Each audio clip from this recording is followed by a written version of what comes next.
This is Glenn Andrews from Heroes and Kings.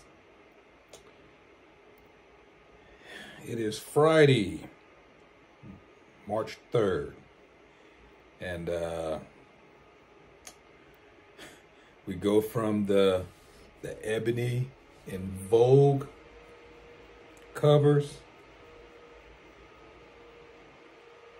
to now this internet social media thing with the star Michael B. Jordan of Creed. And oddly enough, the ebony cover, his co-star, I think his name is Johnny Majors, that's his co-star in this movie Creed. And them two young guys making the movie tour and going across on the promotional junket, talking about the new movie. I think it's Creed 3, if I'm correct on that. The funny thing that happened was a particular interview with Michael B. Jordan with the young lady. I think they pronounce her name L'Oreal, and it tapped into something I'm kind of familiar with. I see it with my son. I've seen it with several young men. I've seen it with men throughout my life, and I know it exists because I just everything that has happened in the last 2 years with Kevin Samuels, and just really the last 20 years, 30 years, I would dare say, with black male and female relationships, as well as there's a piece to this that also speaks to something that's much bigger, much bigger than what took place with Michael B. Jordan, and I guess her name is L'Oreal, and then L'Oreal on this other podcast with these other ladies, and speaking of Michael Jordan as being too nice and too corny. It hit me because that statement or judgment was thrown at me a few times as a young man. And I see, or I would say I would observe a little bit of that with how my son and his group of friends, how they move. All of them in school, studying physics, math majors, science majors, real good kids. Don't know nothing about street cred. They know what street cred is, and the little bit of social media and music and video in these last 15 years has given them a image of what's out there. But my son and his clique are just good young men. And then there's several young men that I mentor as I've ran gyms. They've become personal trainers. They've come into my facility or trained at other facility, and I see their work ethic, their grind, and we talk about their dating life and what's going on out there, because with my son and daughter being in their 20s, and I'm around young folks as well as folks my age, and just around different demographics, it's a peculiar thing to me, because when I hear this young lady and those young ladies say that Michael B. Jordan as a young man was too corny, and him carrying his headshots around the school, what it spoke to me was on a bigger picture and something more philosophical, something more psychological, and something that is kind of really just killing our community, is this idea of a young man or a young woman, because it happened both ways, young man or young woman on their grind, on their passion or pursuit, not getting any trouble, just on their hustle, instead of being the street dude or the slick dude or being Mr. this and all that in school, trying to get it going, as well as the idea of when you use proper English or proper grammar, that you sound white. we flip on the other side and we look at this whole idea of code switching and what we must do when we're around different ethnic groups or religious groups or someone you may think is in a lower class or higher class than you. So all those little nuances of how we judge each other, particularly in the Black community, take a step back and look at what's going on in the majority of African American communities. There's a whole 1% or 5% of the Black community who are wealthy, part of the boule, part of these social groups, who they're invisible and they're just doing their thing, and they will remain invisible. Every now and then there will be an interview, or CNBC or NBC will want to talk to these Black folks. I'm gonna stop using the term African American. These Black folks who are in these different communities. And I'll dare say to you, there was no concern about being too corny, too nice, too polished, using proper grammar, making school a priority, being honorable, having some character, being responsible. Because it was very sad and disappointing to hear it and see it in just that small clip of that young lady, and then hearing the other young lady implied this young man is too corny. And then I've seen the Joe Buttons and observed Joe Button and Anton Daniels, and I'm watching Steph is Cold right now, and Night Talk. I don't think Night Talk has hit it yet. I think Abba and Preach have hit it as well. And what it really speaks to is some psychological and philosophical damage in the Black community. That anyone who's doing the right thing, going to class, trying to be the best they can be, trying to be smart, trying to either go to college, be the best at whatever that could be, using that whole idea of Malcolm Gladwell's 10,000 hours as it pertains to Black men in the Black community. Women look at young guys that way. And as these young guys, and me once being young, and my friends, as we go down this path of doing the right thing and grinding and trying to build something, once we build it, always in the gym working out, always building what we're trying to build, then we begin to get the returns on that, which is financial. And to maybe learn to dress a little bit different and put on a suit and tie and get yourself all cleaned up and hit the barbershop, go to that barbershop and keep it real tight. All of a sudden, you're no longer corny.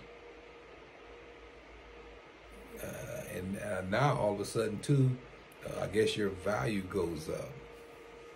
So I'm watching these young guys and they're just saying, you know what? That behavior and the way they're thinking is the reason why you got to be on your hustle and don't worry about what women want, think, do. You just get in the gym, you work on your wisdom, you work on your game, you work on getting yourself financially free, getting wealthy. And along the way, if you run into the right one, so be it. But you don't forget the ones that said you were too nice, too corny, and using proper English, and you're responsible, or you calling when you said you're gonna call. I mean, it's really sad. It's really sad. It's almost to a point where, and which I know this is a fact because it happened to me when I was a young single guy, that you act a fool and you'll get more attention If you play a role and be fake, you'll get more attention. But if you're doing the right thing, being polite, being a gentleman, having a degree of etiquette about you, as well as you're in pursuit of something while you're young, it's not appealing. It's not looked at as an asset. And that piece of even looking at education, being a good person, being nice, is looked at as corny or a problem. That's what's wrong with our community. Just having that philosophical, psychological way of thinking. And it's sad. It really, really is sad. I know the young ladies, and those ladies, they're trying to defend themselves and shift it in another direction. And I think at the age they're at now, except that one she's just mad because Michael B. Jordan dates outside of black women.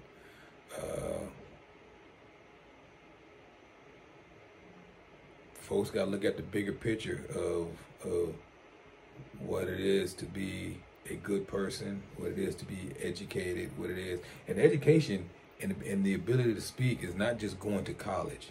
That's just really just picking up books and reading and writing. That is having a degree of self-respect, self-awareness, being polite, being professional, not being loud. You know, years ago I was in the men's ministry and at our church, and every year as young men were going off to college or going to the military or graduating and going to the jobs, we would sit and meet with them, just talk about, you know, what they're dealing with, what they're going through, and what's going to be the, I'll say, what can they get from us older guys that would help them as they get ready to pursue their professional careers. You know, we're talking young guys between the ages of 18, probably 18 to 22 at the time. And my son was in one of these forums. And one of the things I remember that's just sticks out to this day, that young guys, young black men felt that young black women were too loud. And I asked them to, you know, what does that mean? And at the time, the young guys would say, you know, it was, when you talk to young ladies, sometimes they come off just like you're talking to a guy, and a lot of hand movement and neck rolling. And then the third thing that really stood out to me was the fact that they indicated that young black women were loud. Just loud in their behavior, loud in their voice, and loud in their antics. And that went into my thought process, and I kept thinking about that. And over the years, as I've observed everything that's going on and watched panels and been on panels and been in groups where we have what we call group think or group, just sitting around talking about a particular subject matter. Whenever I observe these panels, or I'm in a group, when I notice an individual get loud, whether it be a man or a woman, but the man is showing me something very emotional, but that's another topic. But when I see a sister get loud, I think back to what those young men said. And my son said it too. And then I just thought about all the individuals I've known all my life, male and female, and those who were flamboyant, loud, colorful, wanted to be seen and heard, versus what their actions were. And I'm starting to see where all this is lined up, and I just see how it has affected our communities. Where did it come from? I don't know. I have my idea, which when we look at the welfare state, feminism, Kerner Commission report, COINTELPRO, Jim Crow, violence, sundown laws, lack of job opportunity, lack of building community. Some of it is external, some of it is internal. But eventually, not even eventually, is the elephant is always going to be in the room. Racism is always going to be in the room. And so now that we know that the elephant is in the room, what kind of accountability and direction and responsibility do we take on? And if we still, in 2023, debate the fact that being a nice guy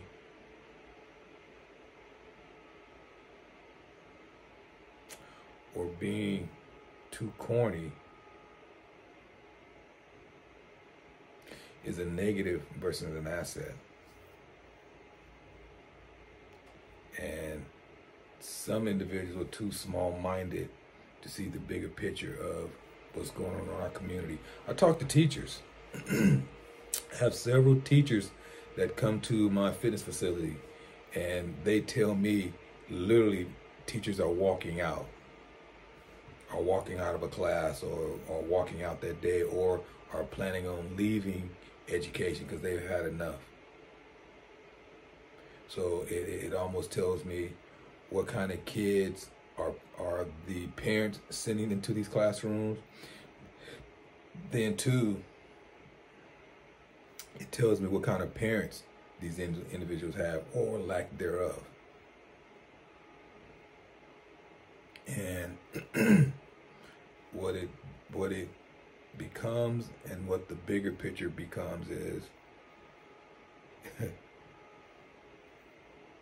the demise of the black community, the extinction of the black community. If we can't get this simple piece right, that once, long time ago, reading was kept from kidnapped slaves because they knew reading would bring freedom, thought, and a drive for more. Now we have the ability to read, write, do arithmetic, pursue purpose and freedom. But when you do that and you focus and then you act like a respectable human being, especially as a black man,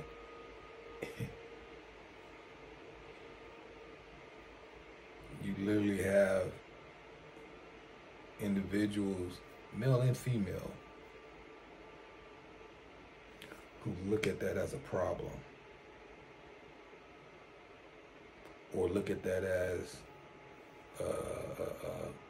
a trait that's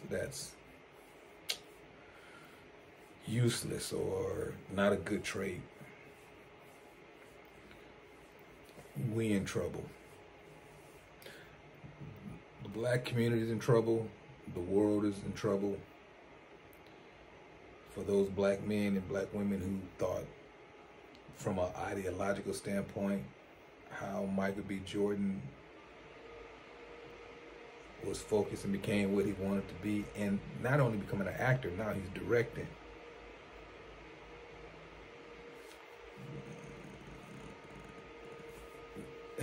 Now we ain't in trouble. Some of y'all in trouble.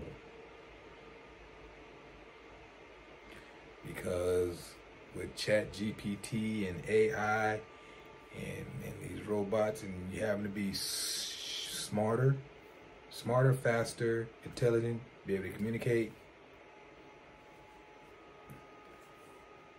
not only are folks going to get left behind financially, institutionally, socially, like Kevin Samuel said, a bunch of y'all gonna die alone because you're literally telegraphing how you think and how you move. And the way you're telegraphing how you think and how you move doesn't show you as an asset to a community or asset to a man or asset to a woman. It shows you as a liability. This is powerful. It's very powerful. And if you're stacking habits and patterns that reflect an inability to recognize your humanity, recognize your femininity, recognize your masculinity, not recognize pursuit of excellence, pursuit of education, pursuit of being the best version of yourself, in spite of critique, it falls back into Charles Darwin. You will become extinct. And what Kevin Samuel said, you'll die alone. So, tell young brothers, y'all keep being too nice, keep being too corny, keep being too smart, keep studying, keep reading, keep writing, keep working out, hit up the barbershop, take care of yourself. Don't spend too much time in the mirror. Yeah, stay on your grind. This is Glenn Andrews. Don't worry about being too corny and too nice. Be as corny as possible. The corniest folks right now are running this world and will continue to do so because they focus. So, yeah. Corny guys rule the world. This is Heroes and Kings. Out.